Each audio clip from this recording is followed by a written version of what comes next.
Gotta relax. This is Earth Radio. And now here's human music. Gotta relax. Human music. I like it.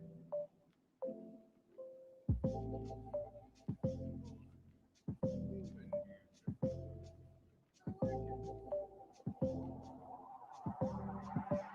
I like it.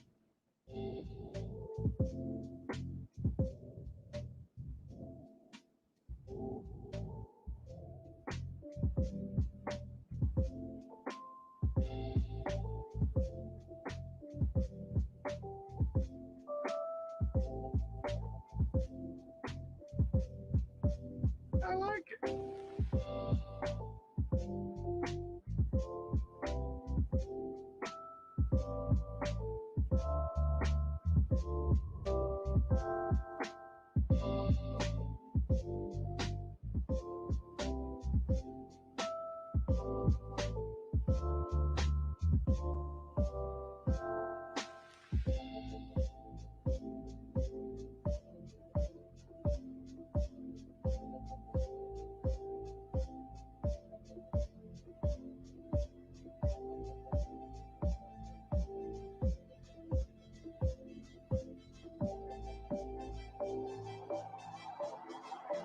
I like it.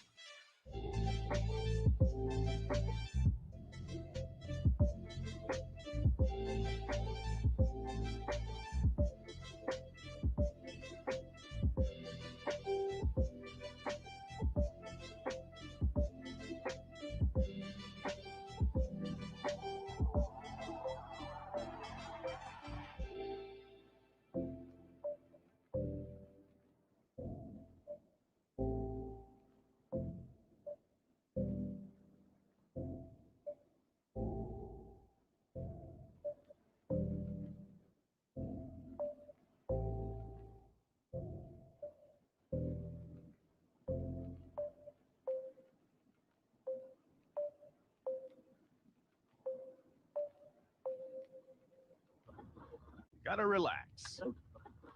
This is Earth Radio. And now here's human music.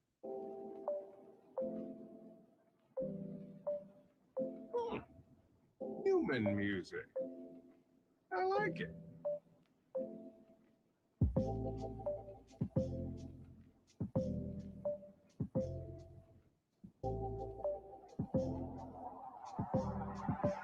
I like it.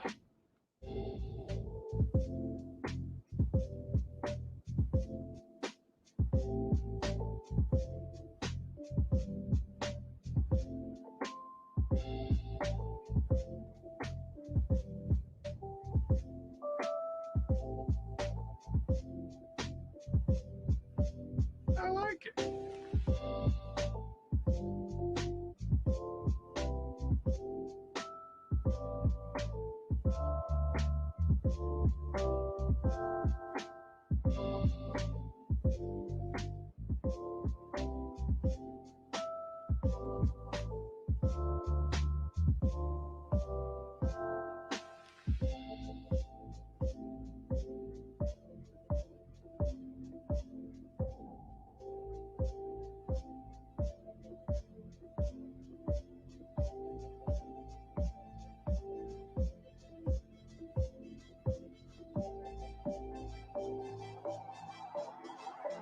I like it.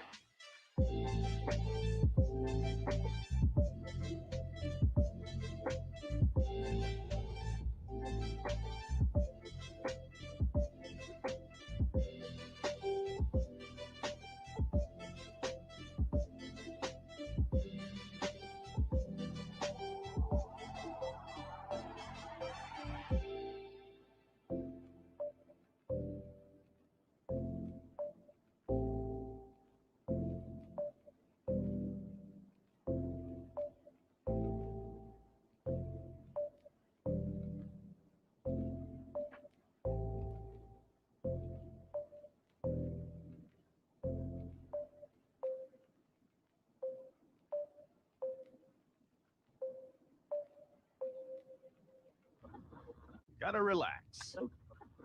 This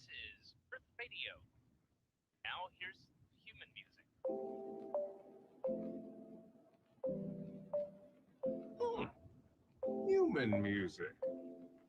I like it.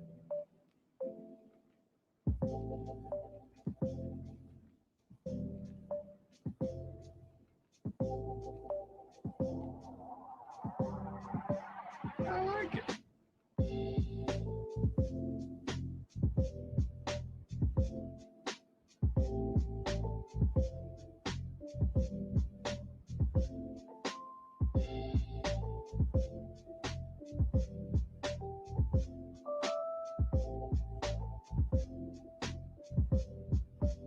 I like it.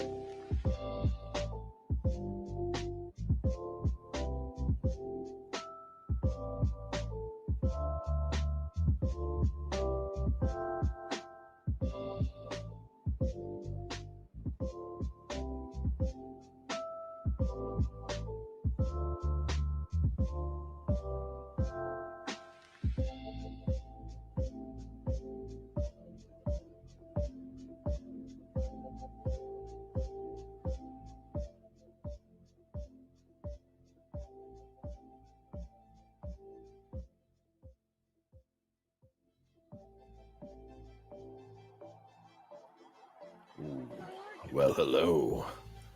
I think that's working out pretty well. Oh, I didn't have my effects on at all there, so we gotta do this.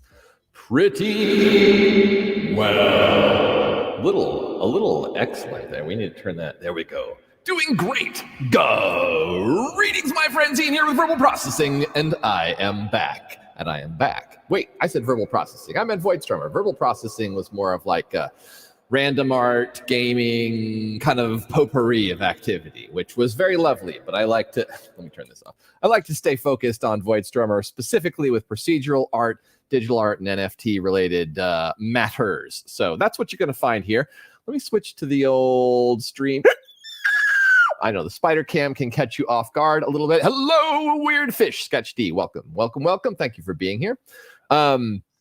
The spider cam can, but I do this every week, but I'm it's a procedural thing. I'm looking for, new inspiration in fact, what would be great is if we eventually built a system that would give us like procedurally generated camera views, and that needs to happen. I think that's pretty readily done with processing. It might be interesting. I wonder if I can capture the virtual camera stream from both directions, or maybe I end up writing the camera stream out to like a stream on my system that I can then tap into from OBS. Okay, well, that's down the line. Although procedural camera view seems amazingly fun for me to consider. So we'll have to get to that when we get to that. All right, in the meantime, let's be evil. No, there's no evil here. Well, I mean, no intentional evil. Let's go to, let's see, Shape Keys Mix Feature. This is something that I was playing with yesterday. So if you're not familiar with the show, my name is Ian. I use the online handle Voidstrummer. It's also the name of my art practice. And my focus in my art practice is in developing systems that surprise me. Voidstrummer.com is the site. A procedural art practice. Some people like to use the term generative. I feel like generative art right now sort of connotes more of a abstract, pattern-oriented design. And while my art certainly uses patterns, something that amuses me and drives me in this field is I do enjoy the creation of those profound, sort of profoundly meaningful patterns that arise from simple sets of rules that are indicative. That's what you find in the overall generative art spaces. People striving to create a system of rules that will create surprising results. And so, but what you tend to see are a lot of things that are, well, let's just look. If I search generative art, you'll see what I mean. It's a lot of lines, it's a lot of shapes, and that's not a bad thing. But I find that I don't quite fit. So I say procedural, but they kind of mean the same thing. Yeah, here's this article says it's got the 50 best examples. All right, well, let's see. Yeah, okay, I think I've read this article. This looks very familiar. And these are beautiful pieces. Like, I think it's undeniable that the generative column designs here strike a fascinating balance between the, sort of torture of these surfaces and something that is architecturally satisfying to look at. Again, this is, I feel like this is exploring like a prior era's sort of stylistic choices, but it's all created with algorithms. It's like, hey, let's do a circle from here to here. Let's make it smaller at this end. Let's have it, have a certain amount of transparency so it layers on itself. And you build and experiment systems that place things in different ways, that have different rules about what they can be near and what they don't be near. They don't be near. Don't be getting near that. You stay away from my 5 robot daughters. All right.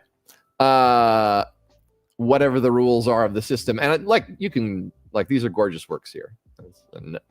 Not in question, but there doesn't seem to be as much appetite, with the exception of this piece. This is called 50 Sisters by John McCormick. I just learned about this recently, but it is a system of this is the closest sort of like well-known work that I have found to be similar to my interests. McCormick is writing systems that generate geometry that spawn, bits and pieces. And I think in this case, the shtick is there are a bunch of oil company logos embedded in all of the generative images. In any case, so that's what we're doing here. Basically, this is my system, Cousins. It is a system that produces stuff like these guys. There's some more Cousins coming up for sale in hopefully within a week. Chris Baxter, welcome. Glad to see you, mate. Aloha. Oscar, glad to have you here. Welcome. Glad you could make it. Sketch says, I think there's some acousticians who use mathematical generative shape hallelujah for design canopies for concert halls and acoustic treatment. Yes, I absolutely believe that's the case. I don't know all the terms you put in there, but if you want to post pictures or any articles, I'd be interested to see what you got. Alrighty. Okay, so this is this sort of like the output of the last prototype of Chill Mushroom Bros here, which I'm working on with Batman Pop-Tart. I think it goes by Colton Clay. Jamie McGow, though, is his proper Christian name. And so this is an earlier iteration from our first prototype set of parts. And I would say they are looking magnificent. This is where we're currently at. Now, you'll notice that these ones are perhaps expressively not as bold as the original set. And I agree with those words I just put in your mouths and brains.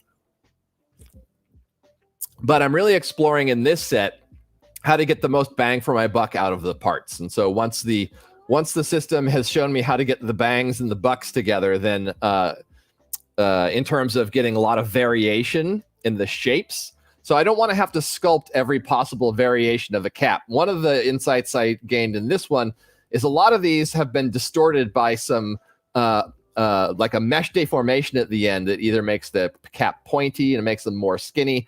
So I'm applying that same idea, but I'm applying it at multiple levels, allowing the mesh distortion to have an effect on the stem and on the cap and on the overall mushroom and so forth. So that's the thing I want to explore further today. However, I said I'd get the eyeballs in today. So I had better do that, right? So I better at least get some eyeballs into these things because they are looking a little vague here. I think this one is pretty distinctive only because the eye.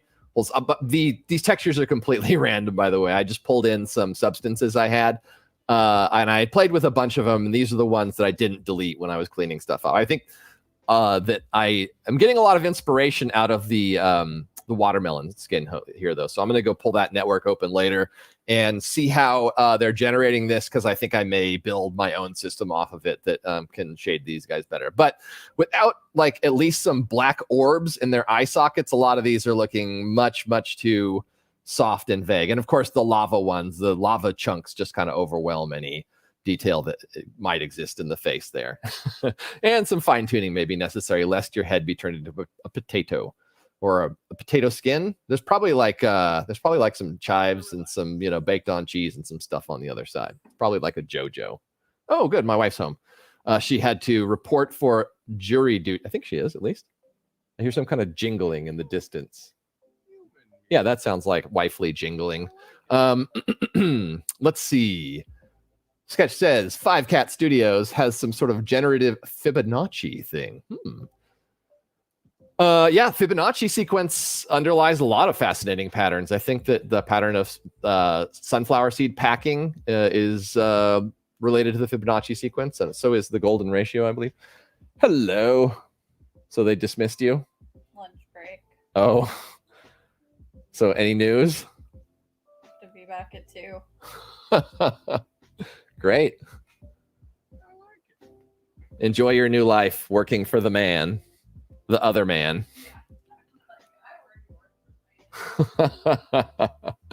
All right, let's proceed. Okay, well, let's get some stuff done here. All right. Okay, so let's close this down, close this down, close this down, close this down. Here is something I was working on for mixing and matching features within the system. I don't think I'm going to implement this into the first round of Chill Mushroom Bros because I feel like I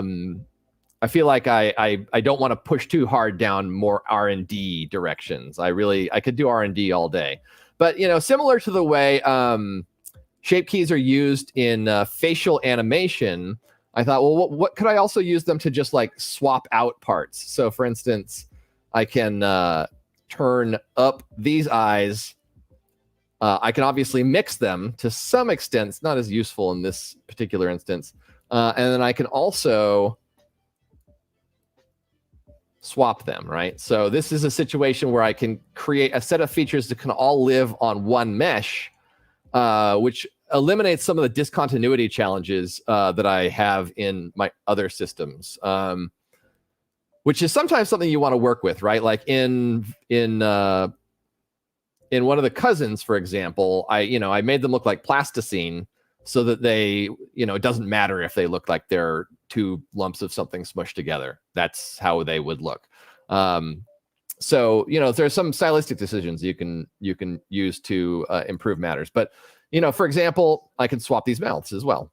And I need to spend more time with this approach overall, because the thinking is then, all right, so let's say I have a procedural set of features on this very generic sort of pill shape, which is, I just did that intentionally for my testing purposes. I can also, let's make a lattice.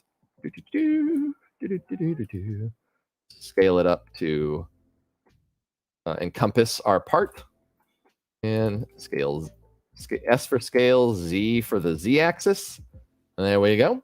And I just find that it's the way the lattice works is the effect falls off outside of the volume. So we want to specify the volume to be pretty close to what we're after here. Let's go. I think there's a bug in these. When you input this, I've been finding, let's see, I'm going to put 4. They all change to 4, and then these change back to 2. But I select it again and press, well, see now it's, I think if I do it all again, yeah, okay, if I select it again, they change to 4, and then they will actually alter their status. So Sketch says his studio has glass walls with 3 sides. He's got a crazy live room with Fibonacci diffusers and some sort of max MSP matrix, which can add more ambiance back into the room. What is the ambiance in this case? That seems woefully imprecise. All right, let's see here. Analog has a warmer tone. So what we're going to do is going to take this base, and we're going to go over to modifiers, add modifier, and we're going to select the lattice option. We're just going to use this lattice we selected here. We don't need to change anything else right now.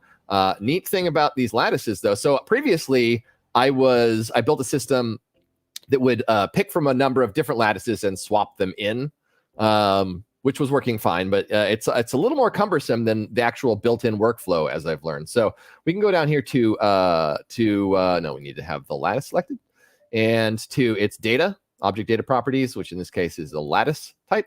And then we have all our lattice goodies here, including something called shape keys. So we're going to set up some lattice shape keys, which will allow us to blend the position of points with one another. Chris Baxter, gonna have to catch the replay. Wanted to pop it and say hi. Glad you could make it, buddy.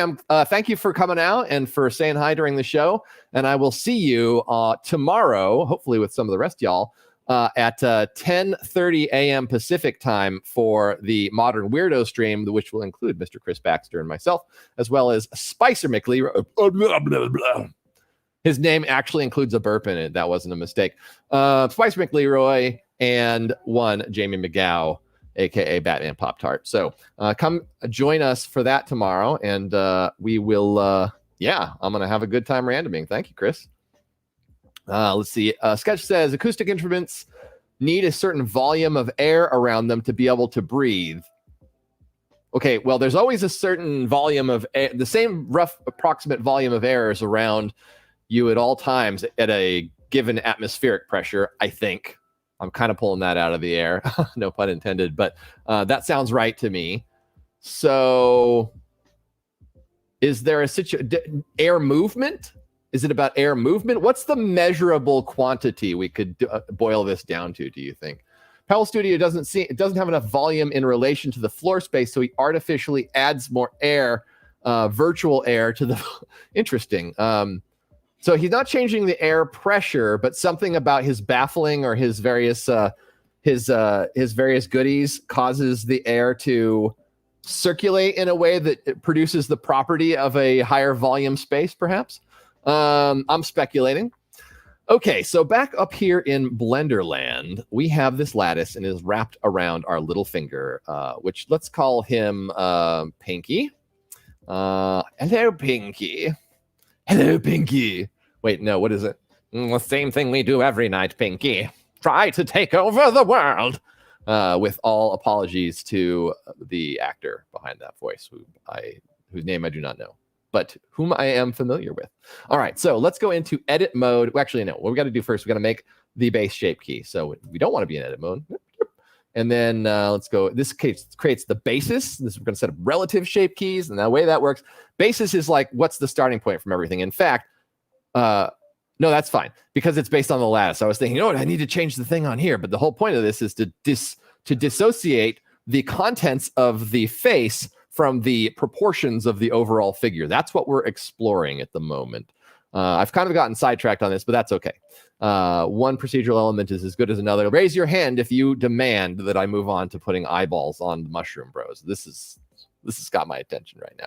All right, so basis, starting point, it's just going to be this neutral rectangular solid lattice we have here, okay? And then we're going to add another one that's going to be called key 1. And I don't know what to call these yet, so I'm not going to call them anything. What I'm going to do is go into edit mode under key 1. We can rename that later when we have a thought on what we want to name it to.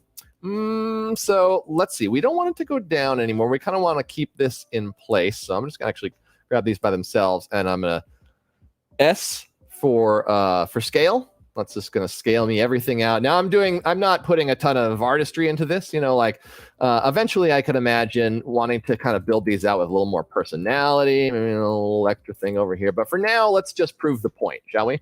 Let's see. Sketchly says, as far as I know, it's about how the sound waves form an acoustic and instruments spread around a room, but with any acoustic space, densely populated spaces sort of choke. Gotcha. Interesting. Well, so it's like creating an environment that's favorable for sustained wave travel. Okay, that starts to make some kind of sense to me. It starts to like kind of pan out in my head a little bit. Like, okay, the idea that the environment would somehow be beneficial to the waves maintaining a coherence for longer. That at least I can imagine that would be a pursuit one could undertake. Let's see here. Well, one thing that's interesting about this, the way these relative shape keys work. So instead of doing it all in one shape key, let's try this. Let's do, let's go with, we're going to call this fat base. Fat base. Well, let's see. Let's call it fat L1 because it's going to be each of these layers here. And I probably should have paid more attention to what I stretched those out to before. But nevertheless, we'll just deal with it. It's going to be imprecise. It gives me an idea. All right, so let's say fat L2. And we'll continue the party with fat L3 and fat L4. All right, and I'm just going to make each of these wider as I go up. So you can see now from the basis, I can go and I can turn up that one. Okay, so let's just make a quick note here. In fact, let's just add a little marker. What's going to be a good marker for this? Actually, let's just use a plane, and let's rotate it about the x-axis. So I pressed X there to restrict the R for rotation, X to restrict it to the x-axis, and now I'm holding Control to make it snap. And I was looking in the upper left there for the snap to 90, and I'm going to just press G to grab, X to move this over on the x-axis. And I'm just going to line that up there as like a little guide. I don't think there's any rulers I can drag out in Blender, but correct me if I'm wrong about that. Because this shape key is not going to remain visible when we get to the next step. So fat L2, and then we're going to want to edit mode that and see we've lost him. I found the cure for the plague of the 20th century, and now I've lost it. Now I've lost it. I've lost it. There we go. Yes. Yeah, it's perfect. Perfect, Jetton. Perfection itself. Number one. Get my loofah. That's right. Meet me in the what is it? The sonic shower. Meet me in the sonic shower with a loofah number one. It's gonna be a raging good time. Oh, the boys are gonna have a nice time together. Okay, so let's see. L2, and now I believe that's all I need to do. Yeah, I just need to set that object mode, and now I can turn this one up. Okay, yeah, you guys are getting the idea now by doing this in little sections. Oh, and then let's add a little script that will like make these. Oh, look at that! So beautiful. It's so beautiful to me. I cannot describe it to you, but I appreciate it. Beauty. I see beauty. I see beauty too. I'm with you. Okay, so we need to go to L3 and just rinse and repeat here. Snip, snip. Something like that. See, these are all sort of like rough. They're rough, but viable variations. And then imagine that the whole thing gets put together, and then it gets varied in a broad direction. And I want to create this like highly organic potential for a wide range of silhouettes for these guys. That I can plug whatever meshes I want into. That's also a benefit. Okay, so I'm getting sidetracked again. Object, edit, schnoink, schnoink. There we go. Okay, I'm satisfied with that. And now each of these can be adjusted. And in fact, I could even make it possible for them to go below 0. So let's actually make the minimum value like, I'm guessing -1 is going to be too much, but let's see. That seems extreme. Let's make it like -0.67. -1/3 will be the minimum. All right, that's that may produce some usable results. Let's see. Alrighty then. So let's go to each one of these and set that -0.67 for the minimum. And actually, I don't even let's find out for sure if we even need to do this, because I think this might just be handleable in this script. All right, so new script, make it big so we can see, import BPY, which is our the Blender Python interface, and then import import random, which is just a library of random number and selection type functions. We're done with this for now. And let's see. Let's grab this thing. And we're just calling this base. Oh, no, that's not what we need to adjust, though. We need to adjust lattice. So let lattice determine what the next step is.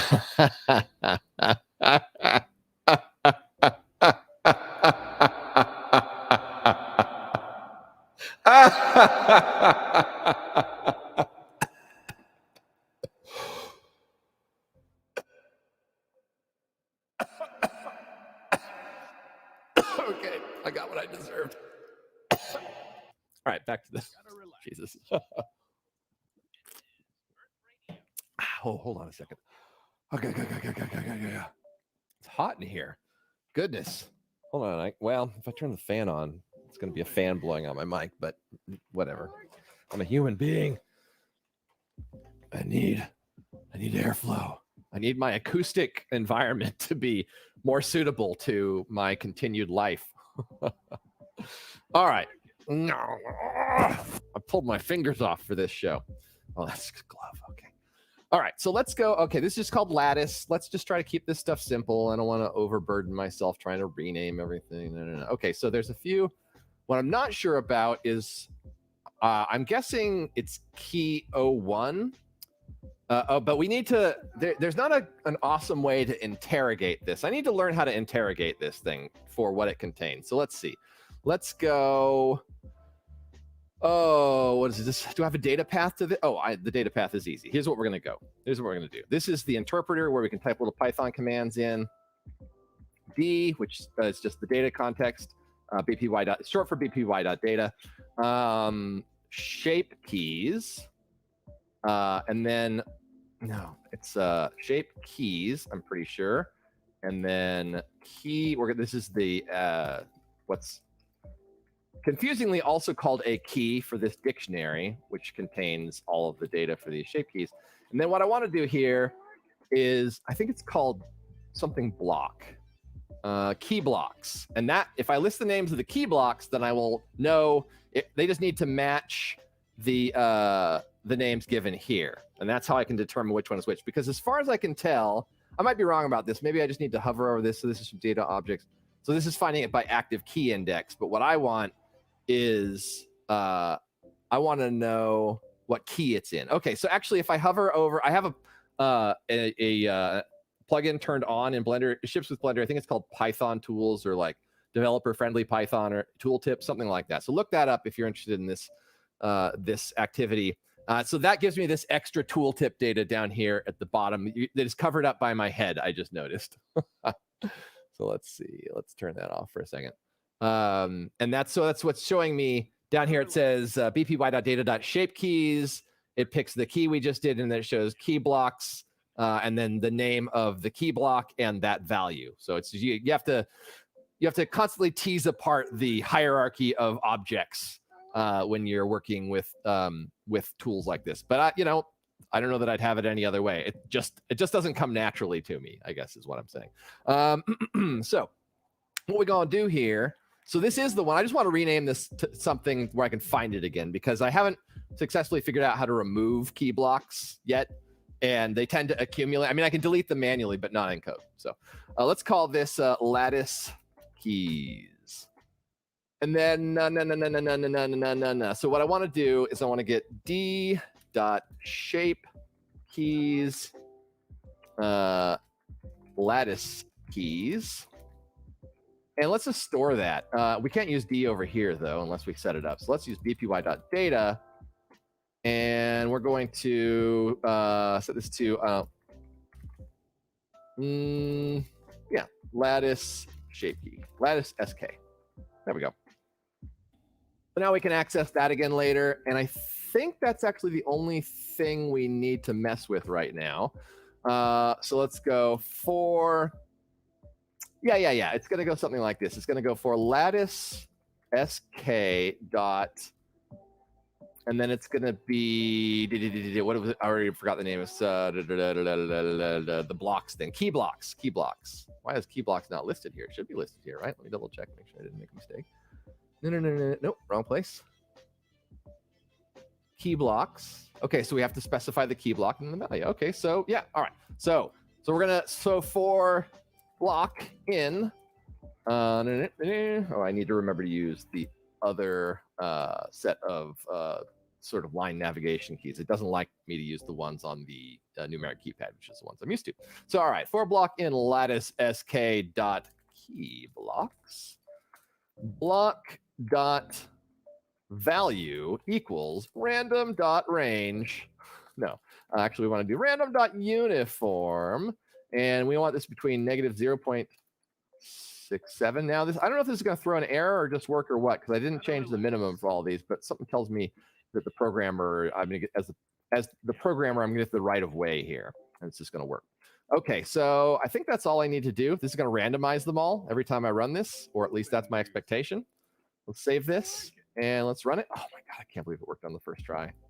I think I might have leveled up in programming a little bit. I'm just a lot more comfortable with it than I used to be. Oh, look at that. Look at it. Look at him go. Yeah. Okay, so that's the whole idea there. And then I'll adapt something similar to this. I've got to figure out how to make sure. In fact, we're going to go work on the eyes right now in the main system. And that's probably going to tell us part of what we need. I'm tempted to do it right here, but that's not going to get it done in the main system. So stop. In the name of love, before you break my heart, think it over. Let's see. It's going to be add eyes. 01. Blend. Okay, this code is a bit of a mess. In fact, I think I'm going to get my other code editor up to make it a little easier to work with. And I'll put it down here so you can see it at the time. But I have to copy it and paste, blah, blah, blah, blah, blah. We're fine. It's fine. Okay, so what the situation here is we got this system, and let's go over to this view here. Excuse me. It's doing some similar stuff. It's got some lattices that it's using to drive the shape of the cap and the overall shape of the mushroom. It's pretty, that's a nice one. The expressiveness is kind of limited. Right now, this is all R&D stuff at the moment. We're putting in the parts we want to have made in the system, but I'm putting together the system that will finally drive Chill Mushroom Bros bespoke. I thought we were going to just plug it into Cousins, but I realized that's not the wise approach here. So it's getting its own custom system, relying on some of the Cousins code.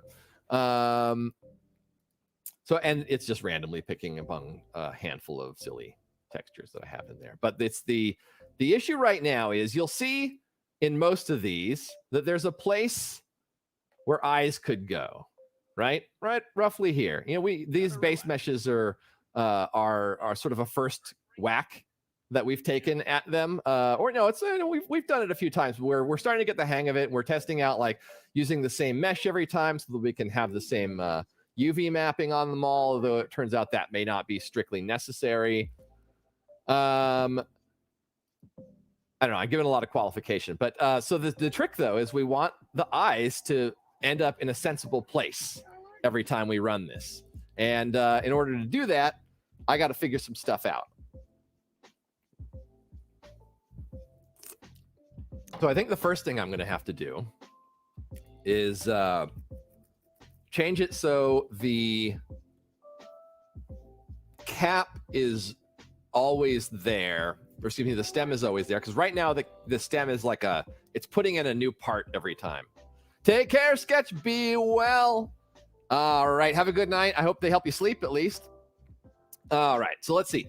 So I am going to I'm going to write some code that is going to make these sort of populate like an existing stem here every time, rather than get a new stem added to the scene every time, because that will make it possible for me to make some global edits to the stem that I can use no matter what state it's in, I hope. Okay. My brain just went like, except for that one thing. So, brain. Okay. Let's go save as down here. And this is now going to be 03. And this is going to be add eyes. And at this, I'm going to make sure that this is also, okay, so this is add eyes 01. That's fine. So I have a thought on how to make this happen.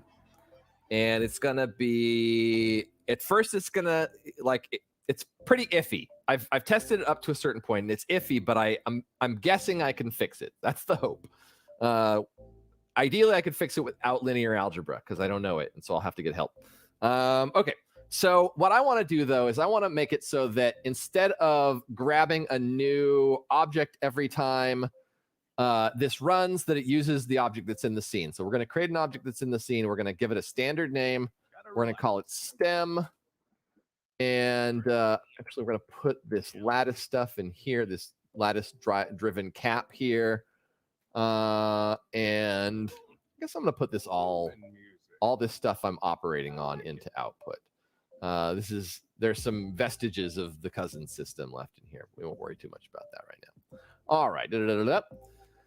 So now that I've got this stem object, it's got this particular name. I'm just going to target it that way.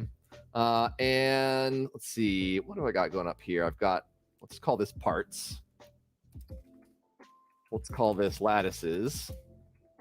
This is getting to be a little bit of a legacy patch of code here because it's, or not legacy. I don't know what you call it, but you just bolt on and bolt on and bolt on, you know. All right. So lattice SK, we're going to go and move the lattice stuff down to, okay, I want to be doing this in this file though. Let's try to stay on track here. Stem equals BPY. Now we're just telling it like, go get this exact object in the scene. So it's the functionality of these early scripts are highly dependent on the names being exactly right. And the scene being set up in a particular way. It's not the way you want your system to work in the long run, but I learned that it can be a real struggle if you try to overgeneralize your system in the short run before you really understand your own needs. And so I'm trying to cleave to that philosophy so that I don't get mired in trying to figure out what it needs to be able to do. Just make it do the very limited number of things that I can make it do and develop from there. Alrighty, so let's see. We've got this lattice and stuff here. We're going to move that down into the lattice section. So we now have something called stem, which stores the stem object, so we can get that every time. Now, I believe there is a section of this code where we're like emptying out the output. We don't want to do that anymore. So we're not. We're not going to clear the output anymore. And clean up existing keys. No, that doesn't work, so we just have to clean them up manually for now. Pick two meshes. Okay, so we're good with that. It's picking these two parts. Copy the first part into the output. Okay, we no longer need to do that. Gotta relax. We do not need to make a new part to operate on. So output part is now we're just going to use stem. A lot of places where it says output part, and that should work, I think, just fine. I might have to do some stuff with like, oh, it needs to now determine that there's already a shape key on there. Well, that's not right. We'll figure this out. Or already a lattice modifier on there. That's actually what I was trying to say. Stem. I probably could have just searched and replaced for this, but it's a little, meditative in this way. Okay. So let's now read through this new version of the code. We're picking a couple of parts, and then we're actually never using one of them. So this is a clue that I have some work to do. All right, so we're clearing all the existing shape keys on the stem object. That's fine. SK, we're creating a new shape key. You know what we should probably be doing is actually just deleting all of the, rather than deleting the existing shape key. Trying to think if I know. Let's see here. I mean, I can specify the shape key for that part, so I don't have to go get it. That's probably the easiest way to do this. Actually, let's mess up a little bit. These are shape keys. Hey. So do you guys have projects you want to talk about? I'd love to hear what you're working on, what you're excited about, what you're interested in. If you got portfolio links you want to post, any of that stuff. I just think it's a lot of fun. I think it's a lot of fun to see what people are up to. So feel free to share and chat at me, and I'll get back to you throughout the show. Ask questions. I don't know. It's fun. It might set us off on a complete insane tangent, but that's kind of what makes the show enjoyable to me sometimes. All right, so we got the shape keys listed here. This is like really quite a lazy way to do this, but it's the way I know how to do it for now. So, all right. So we've got we need to do stem sk equals bpy dot beta dot. And then I have to actually figure out what this is called, shape keys. All right, so we've got to actually go find that. So the one that's on there now, we'll pick the stem, And then we got to go to one of these items here. And this shows me it's on key 75. All right. So then we're in the scripting interface. So I've got this little window panel here with it's the Blender file, and you can get it everything very readily. Now, I hope I'm not using key here. I think I named everything else correctly. So let's delete everything except for the ones I think I'm using. And then let's rename this stem key. All right. And then I'll just put stem key here. All right. So now I got that stem shape key, and I don't need to murder the contents so harshly. What we can do instead is go stem sk. Probably going to have to edit a bunch of this stuff down there. That's what we're dealing with at this stage. So stem sk. Let's go. Oh, sk equals bpy.data.shape keys. This is a way I can interrogate these objects a little bit more readily. So I'm going to go stem sk. Okay. Ooh. Stem sk not found. Stem key it's called. Stem key. Okay. So now I have stem key, and I can just start looking at what's available by typing sk, a dot, and then pressing tab. And it's like, okay, you've got key blocks is the one we're going to mess with, but we've got all these goodies that we can play with here. That's the important lesson. All right. So I think it's going to be, let's do this. Let's just go through the key blocks. Let's find out what we can do with a key block first, actually. Let's go key blocks. Okay, so it's a, oh, that's just saying its name. Let's find out what its type is, because maybe it's just a list, and that will tell us how we can use it. Let's go, oops, I need to be here. Type sk.key_blocks. Oops. And that is a property collection. So that is a Blender-specific type. So let's go more directly interrogate it and see what we can do with it. Okay, so sk blocks dot, and then let's see, we have data find, for each get, items, keys. So what I don't know is how I can remove those.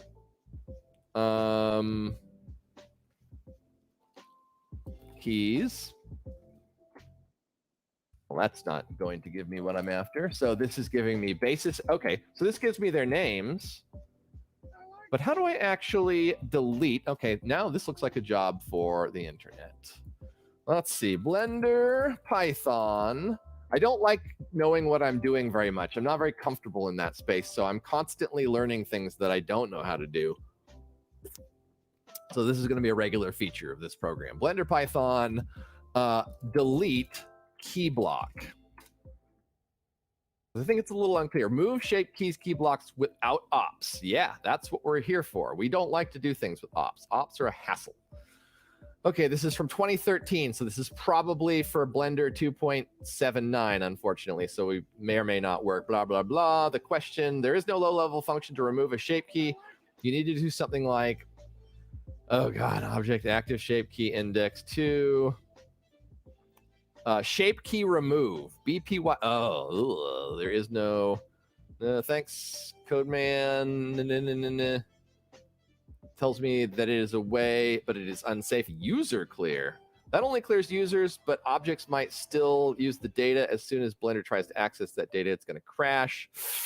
Well, this all is not optimal, right? Oh. Or we just do this in another way. We load all of the shapes in. It'd still be handy to be able to clear them first. See, the issue is I'm continuously adding shape keys that I have to remove. I'm trying to avoid adding shape keys. I want to go in and access the one that's there.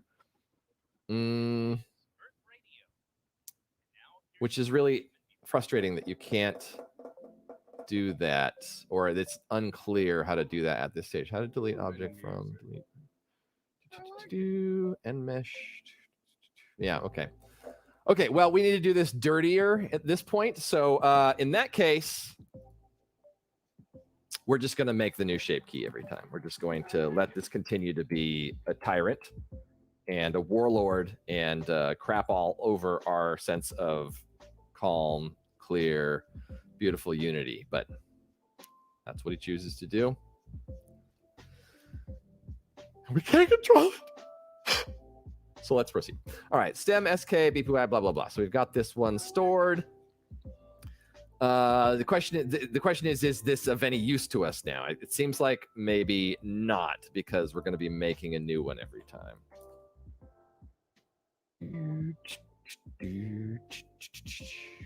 Okay, so we're clearing stem.shapekey, running stem.shapekey clear, which is going to remove the shape key. And then we're going to make a new one. SK basis equals stem dot. Now, this is interesting. Okay, equals stem. So this is creating the basis key block. I apologize because I just don't know this part of Blender very well, and this is us just digging in and figuring it out.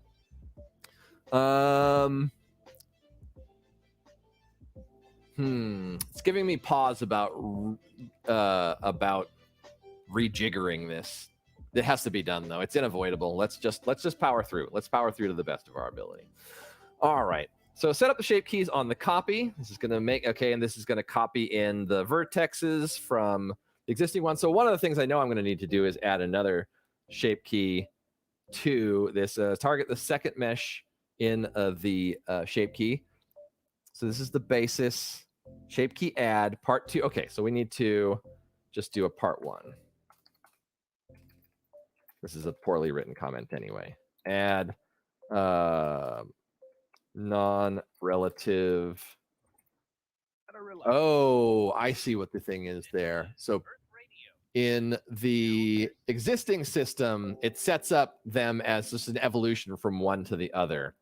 I can go in and just set I can just do the same thing to the basis as I'm doing to this one, though. That's a possibility. Or I just set up their timing a little different. Add non-relative shape keys to the object. Okay, SK part 1. No, that doesn't make sense. Why do I need the shape key of the part? I might have written this in a silly way. I like it.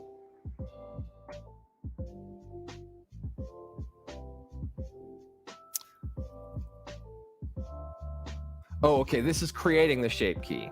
We're not loading anything in there. Okay, that's why I'm confused. Okay, so we're creating a new part.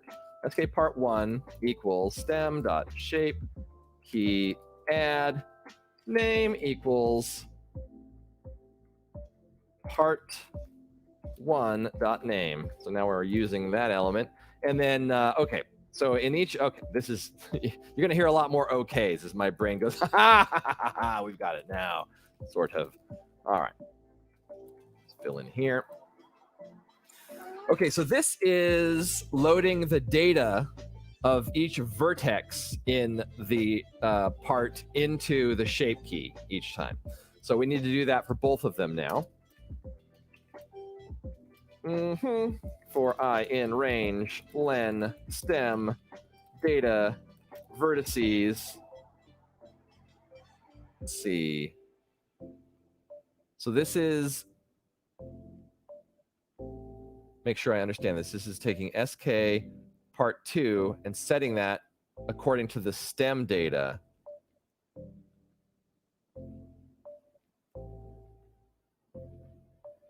Oh, it's just getting the length from here. Okay, that's just the length, which they're going to be the same for all of them. All right.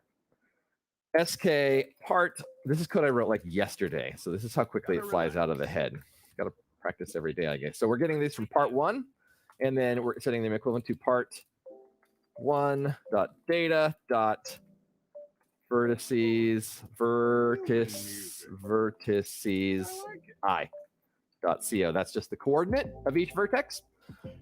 And Let's see, down the range, part 1, part 2, part 1, part 2. Pick a position between the two shapes. Now, this is probably gonna now be between 10 and 20 that I want to go. This is a bit of just like how it's set up. I'm guessing on this part. I'll explain in a moment. Apply random material, blah, blah, blah. Okay. So this might work now. I'm not 100% sure. What just happened? Oh, got borked right there. 20. There we go. All right. Let's see. I've got my debugging information here. So okay, let's see. Blend data object has no attribute object. Line 10. Okay. What's up, line 10? What are we doing up here? bpy.data.objects. That's the issue there. Teeny tiny typo. And now I've run it again. Object has no attribute shape key. Shape key add on, let's see, line 72. Line 72, part 1.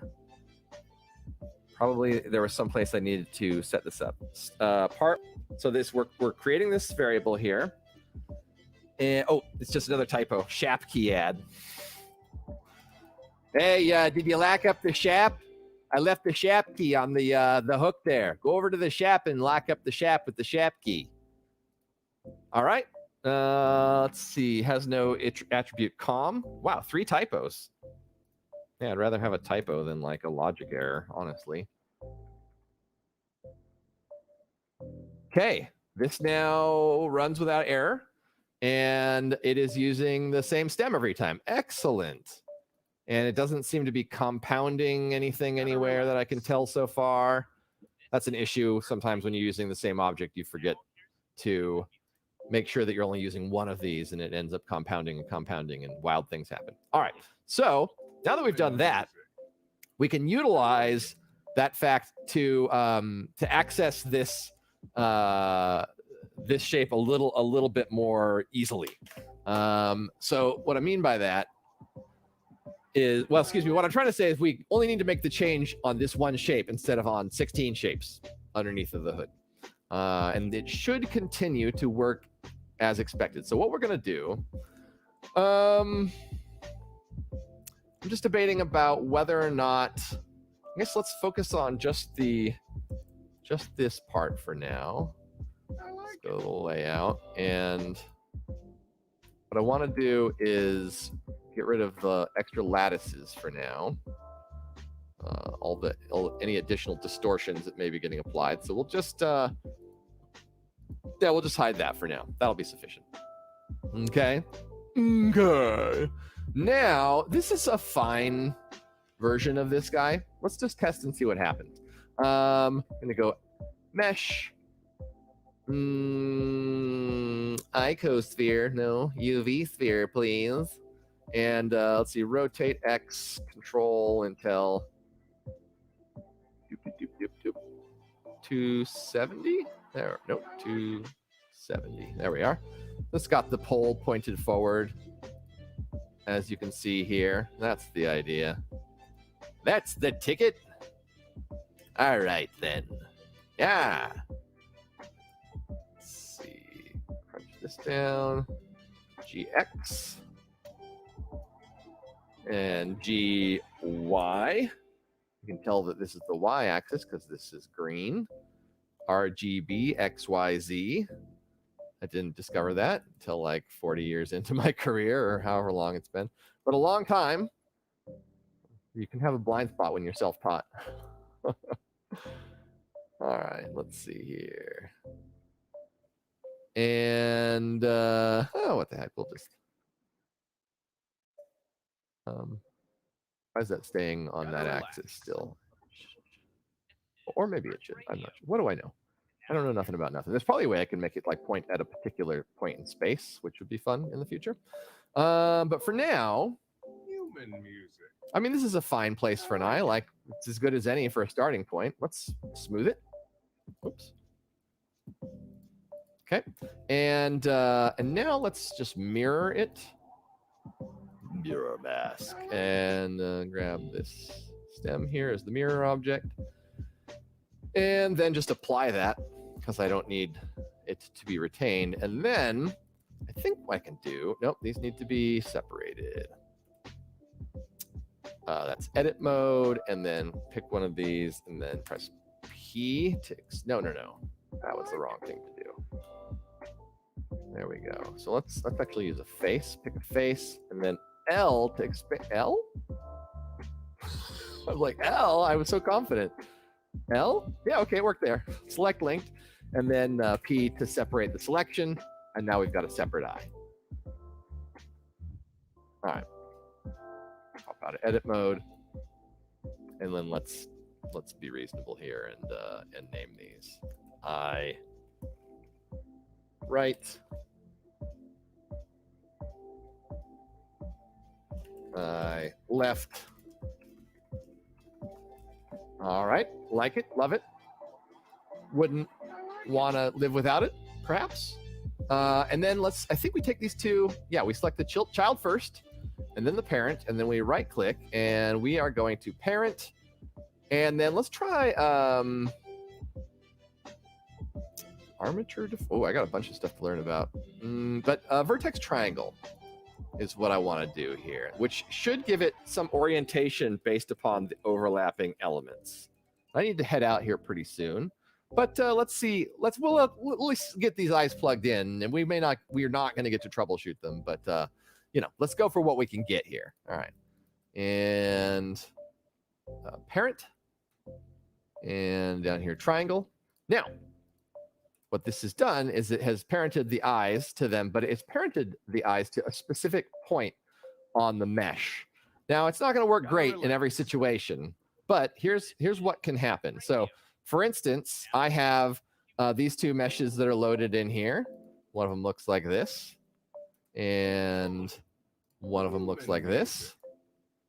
Okay, so it's going to blend between them. Oh, did one of these not take? Oh, this is interesting. Oh, we'll see what's happening. Okay, so let's object mode. So here are the eyes. Now, this from 10. Oh, look at that. Whoa. That other eye has got some issues, man. I think it might have like, yeah, it's got a negative scale, which I think could be a factor here. So let's actually make this a positive scale and see if that solves the problem. Other than putting it over there. Let's go Vex. And just, oh, it's not even at the right height anymore, is it? No. You gotta go, buddy. You gotta go now. Yeah. All right, so this will still be attached over there. So I expect this one to go haywire. Let's just, for funsies, we'll make it happen.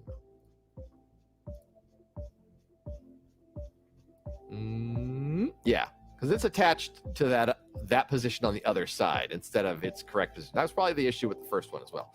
So pick this first, pick this second. Parent, vertex triangle, and it it disappeared. It's just gone now. That's interesting.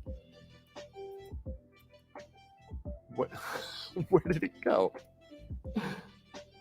It went into the head for some reason. All right. Who might argue? Let's see. Let's try this again. Shift D, or maybe should we? I want to just use this one. Oh, there's another one here. Okay. Oh, that's the one I just made. All right. Listen, mime. Where is my mind? Where is my mind? Where is my mind? Parent, I think that what we're going to do here, I think the part of the issue here is I don't fully understand the sort of like inherited transformations that parenting causes in Blender. It's just been a little tricky for me, and I haven't really dived into it to make sure I understand it. So we're going to clear and keep transformation, which is going to make this, it's sort of this object's new natural position. And I think that's probably what I should have done while it was over here before. I'm going to pick this, and then I'm going to right-click, parent with triangle, and I think it should work now. My expectation is that it will work now because, yeah, okay. Not perfectly because it's not been parented to exactly the same triangle, but you begin to see the issue here is it's getting attached to some triangle back there, right? But that triangle in some of these faces is going to flip around and end up in different spots. So it's going to end up making these eyes not sit very well in many instances. However, that is not going to stop me from giving them a shader and then, just going out on that note. Let's go to, let's just go over here to shading, actually. It's going to be a little bit better. And is this my camera view? It is. Okay, I don't really care if it is. I just need to know what I'm working with. And let's add a new slot called eyes. Etties. That's also good. Edibles. And then let's set the base color. I'm just gonna make this very easy on me. I'll set the emission to some kind of glowing mushroom creature color. Make them like purple, man, like purple haze, brah. Turn this up to 2. And you get one as well. Let's go like, I think you want to go like this, and then over to here, and then copy material to selected. And finally, let's go into the render view. Yeah, so that's fun, right? So at least we get to have some fun, even if it's going to be far from perfect. Let's generate a few of these and celebrate. I need to go Alt-H to bring back my other geometry, except for it brings back my Suzanne, which needs to get cleaned. She needs to go eventually. It's just like I have her there because it's convenient to have her to output a part or to work with a script. I just haven't gone through to fix the script so that it doesn't need that kind of coddling anymore. Human music. I like Do-do-do. He likes human music. I do too. All right. Okay, I'm set to be adjusting the camera there. That's why we're seeing that. Now let's go. It's like a little jaunty offset to the cap here. Oh, I think that's because I have the, I have this lattice turned off. So let's turn that back on as well. Oh, you know what? Maybe they are correct now. Let's see. Well, let's just generate some and see how it works. Let's turn on rendering. So look all sexy, all very nice and sexy, you know. Oh, look at it. Oh, he's staring at us. Now we got to get some kind of distinction for the mouth.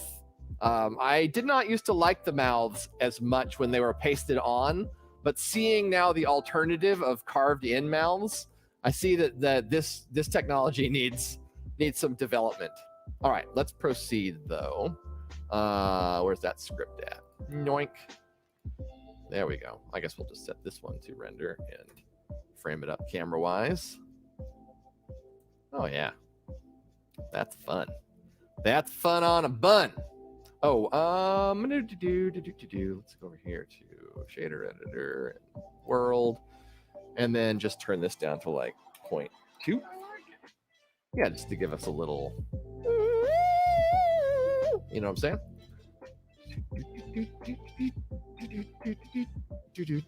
Okay, let's get our script back. Text editor. All right. Run. And now the eyes should just continue to work. Yeah. Oh my God. Look at this guy. Oh, okay. I didn't think it was going to come through for me so quickly, but there are situations where those eyes just work, huh? That's fun. We're going to be able to do so much more with them too. Yeah. Oh, this is why I like to work procedural, my friend. Look at all this fun stuff I get to discover. And then I get to feel responsible for it too. Like I pressed a button and this came out. It's mine. It feels weird. Like I can't claim that. Yeah. Oh,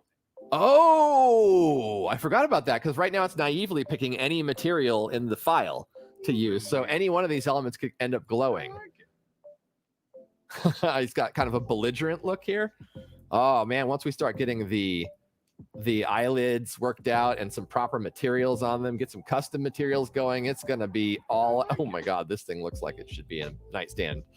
All right, ladies and gentlemen, boys and girls, children of all ages, this has been Ian with Verbal Voidstrummer. This is Ian Voidstrummer, the man with the plan to make procedural clans. Sorry, that, like, I drew a blank and then that was the only word that would come out of my brain. Excuse me. Damn, throat's a little scratchy today. Sorry about that. Anyway, so as I mentioned before, procedural art practice, verbal processing. If you're on Hiket Nuke, please collect one or more of my pieces there. New pieces coming soon. You can see we have some items sold out, but this one is a multi-edition. This is a multi-edition. This is a multi-edition, and these three are one of a kind. So there's a new batch that's coming soon. You can see it here. Several of like these kid ones have turned up in my new system, but they don't quite work great yet. So they're coming soon, but these little kid heads are pretty cute. So these are coming up. If you enjoy what you've seen here, you want to support the practice, they're very inexpensive on Hiket Nuke. And I can keep things rotoring forward. Until next time, that's been Voidstormer, my friends. Cheers. Oh, thank you, Ellen. Nice to see you. Bye. Bye.